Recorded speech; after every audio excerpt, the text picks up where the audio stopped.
Dün atılan anlamlı adımın কেউ স্বার্থ হাসিলের পথে বাধা হলে তার শেষ দেখে নিতে দ্বিধা করে না মার্কিনীরা। ভেনেজুয়েলার প্রেসিডেন্ট নিকোলাস মাদুরোকে অপহরণের পর এখন তাদের নজর আয়াতুল্লাহ খামেনির ওপর। ১৯৭৯ সালের ইসলামী বিপ্লবের পর থেকে তেল সমৃদ্ধ ইরানে খবরদারি করতে পারছে না আমেরিকা। একের পর এক নিষেধাজ্ঞা কিংবা ভেতর থেকে অস্থিরতা তৈরি করেও ইসলামী প্রজাতন্ত্রের পতন ঘটাতে পারেনি ওয়াশিংটন। এবার কোনোভাবে খামেনির শাসনের পতন ঘটাতে সফল হলে আমেরিকার পরবর্তী নিশানা হবেন তুরস্কের প্রেসিডেন্ট রিসেপ তাইয়েপ এরদোয়ান। গত কয়েক বছরে ভূরাজনীতিতে আমেরিকার মাথা ব্যথার বড় কারণ হয়ে উঠেছেন এরদোয়ান।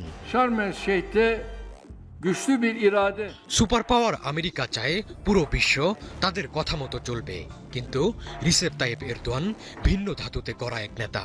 তিনি তুরস্ককে পশ্চিমাদের উপর নির্ভরশীলতা থেকে বের করে এনে একটি স্বাধীন শক্তিতে পরিণত করতে চান।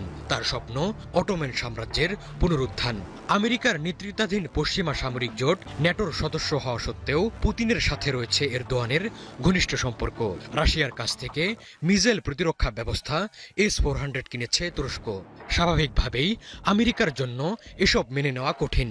সিরিয়া ইস্যু বা লিবিয়া সংকটে তুরস্ক সবসময় আমেরিকার সুরে সুর মেলায়নি, বরং নিজেদের স্বার্থকে প্রাধান্য দিয়েছে। ফিলিস্তিন ইস্যুতেও তুরস্কের সরব অবস্থান আমেরিকা ইসরায়েলের জন্য অস্বস্তিকর। Olayın bir inşaat süresi var. Erdogan যে আমেরিকার জন্য বিগ ফিশ তা প্রমাণ হয়েছে আরও 10 বছর আগেই। এরদোয়ানের পতন ঘটাতে ২০১৬ সালে সামরিক অভ্যুত্থানের চেষ্টা করেছিল আমেরিকা, কিন্তু রাশিয়ার সহায়তায় তা ব্যর্থ হয়ে যায়। চাউর আছে, সেই রাতে এরদোয়ানকে হত্যা বা ক্ষমতাচ্যুত করার যে পরিকল্পনা হয়েছিল তার আগাম তথ্য পুতিনের গোয়েন্দারেই এরদোয়ানকে দিয়েছিলেন। এরদোয়ান নিজেও বিশ্বাস করেন সেই ব্যর্থ অভ্যুত্থানের নেপথ্যে থাকা ফেতুল্লাহ গুলেনকে ameরিকা প্রশ্রয় দিয়ে তাকে মদত দিয়েছে। ওই ঘটনার পর থেকেই এরদোয়ান পশ্চিমাদের চেয়ে পুতিনের উপর বেশি ভরসা করতে শুরু করেন। Hep birlikte görüşecek.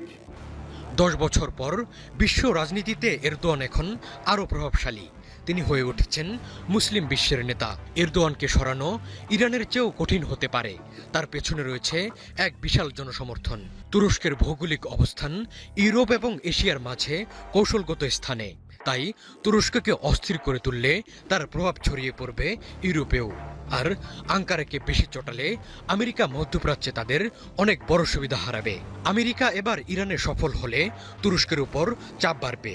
তখন এই অঞ্চলে তুরস্কই হবে একমাত্র বড় শক্তি যারা পশ্চিমাদের চোখে চোখ রেখে কথা বলতে পারে।